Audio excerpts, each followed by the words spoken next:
ہندوستان کی قومی تحریک نے جن عظیم ترین دانشوروں کی تربیت کی، ان میں مولانا ابوالکلام آزاد کا مقام بہت بلند ہے۔ مولانا ابوالکلام آزاد نامور سیاستداں، بے باک صحافی، ممتاز عالم دین، مفسر قرآن اور خطیب عالمی دین، صحافی، سیاسی رہنما اور صاحب طرز ادیب تھے۔ وہ ہندوستان کی جدوجہد آزادی کے عظیم رہنما اور سیاست اور ہندوستانی مسلمانوں کی آبرو کی منفرد علامت ہے، جس سے تیزی سے آزادی کی شخصیت کا ارتقاء ہوتا ہے۔ مولانا ابوالکلام آزاد نے شروع میں کئی نام بدلے۔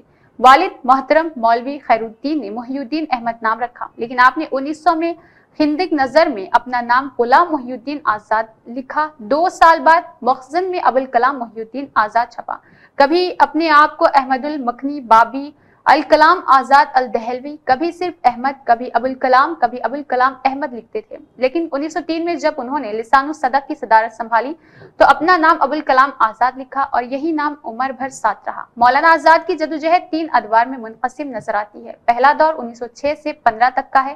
اس میں آزاد اردو ادب صحافت کی مطلع پر ایک مسئلہ محب وطن کی حیثیت سے نمودار ہوئے ہیں۔ اس زمانے میں آپ پر ایک ہی جذبہ حاوی تھا اور وہ تھا مغربی استعمار کے ریشہ دانیوں کے خلاف اتحاد اسلامی کو مضبوط کرنا اور روشن خیال معقولیت پر اسلام کی احیا کی بنیاد رکھنا۔ دوسرا دور 1920 سے 23 تک کا تھا۔ اس دور میں مولانا آزاد کی خلافتی تحریک کے رہنما مفکر کی حیثیت سے شہرت کی ہے۔ آپ نے مہاتما گاندھی کی طرح سول نافرمانی اور ستیہ گرہ کے لیے عوام کو منظم کیا ہے۔ آزادانہ غالباً پہلے شخص تھے جنہوں نے انگریزی حکومت سے عدم تعاون کے پروگرام پر گاندھی جی کی پوری حمایت کی تھی۔ تیسرا دور 1923 سے 58 تک کا ہے۔ اس دور میں مولانا آزاد متحد تہذیب، سیکولر قومیت کی اقتدار کے زبردست مغلب اور محافظ نظر آتے ہیں۔ ہمارا ملک ہندوستان اگر سانحہ تقسیم کے باوجود سیکولرزم کی راہ پر گامزن رہا تو اس کا صحرا بڑی حد تک مولانا کے سر جاتا ہے۔ مولانا کی قیادت، ان کی تدبیر اور ان کی شخصیت میں مرکوز ہندوستانی امتزاج اور ان کی مشترکہ تہذیب کی زندہ جاوید علامت ہے۔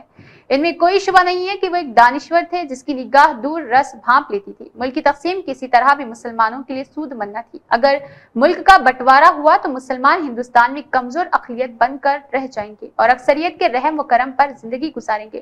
یقین نہیں آتا کہ مولانا نے جس وقت صحافت میں قدم رکھا ان کی عمر محض 11 سال تھی۔ ان کی صحافت کا آغاز نیرنگ عالم سے ہوا، لیکن صحیح معنی میں ان کی صحافتی زندگی کا آغاز اس وقت سے ہوتا ہے جب انہوں نے لسان الصدق کی دارت سنبھالی ہے۔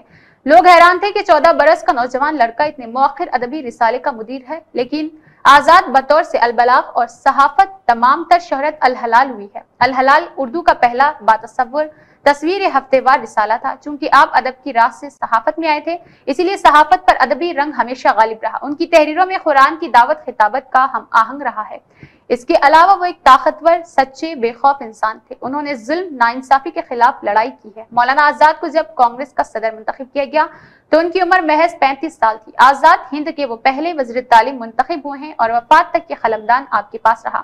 آپ کے دور میں تعلیمی میدان میں کئی پیش رفت ہوئی ہے۔ مثلا یہ اصول تسلیم کیا گیا ہے کہ صرف کتابی علم حاصل کرنے کا نام تعلیم نہیں ہوتی ہے۔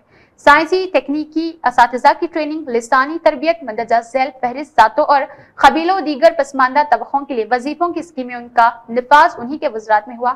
آپ نے تکنیکی تعلیم کی all India council university grants commission قائم کیا۔ ڈاکٹر رادھا کرشنن اور جواہر لال نہرو کے ساتھ مل کر موسیقی، ادب، آرٹ جیسی 3 ممتاز اکیڈمی کے تصور کو علمی جامہ پہنایا ہے۔ آپ انڈین کونسل برائے تہذیبی تعلقات کے بانی اور پہلے صدر تھے۔ یہی نہیں بلکہ آپ کا تعلق یونیسکو سے تھا اور سال تک 1956 میں جنرل کانفرنس کی صدارت کی ہے۔ آل انڈیا خلافت کمیٹی کے آپ صدر بھی منتخب ہوئے ہیں۔ ہندوستان میں مولانا آزاد کے نام سے بہت سی اکیڈمی، تحقیقی تعلیمی ادارے، ٹرسٹ، ڈاک ٹکٹ اور بے شمار ادبی انجمنیں قائم ہوئی ہے۔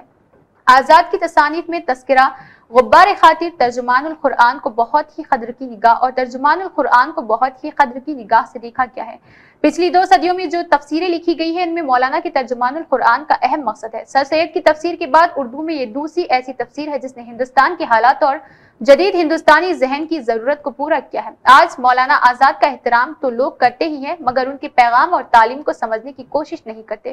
ہندوستانی قومی تحریک کے عظیم رہنما میں مولانا آزاد کی تعلیمات کو محض ادھورا سمجھا گیا ہے۔ عوام کی اکثریت کے سامنے ان کی حیثیت بس ایک قوم پرست مسلم رہنما کی ہے۔ آزادی کے قومی تحریک ایک جذباتی یادگار نشانی، بھولی بصری وراثت کے طور پر تو باقی رہ گئی جس کی عزت تو کی جاتی ہے مگر اسے واضح اور تنقیدی طور پر سمجھنے کا احساس نہیں ہوتا۔ مولانا کے سب سے بڑا چیلنج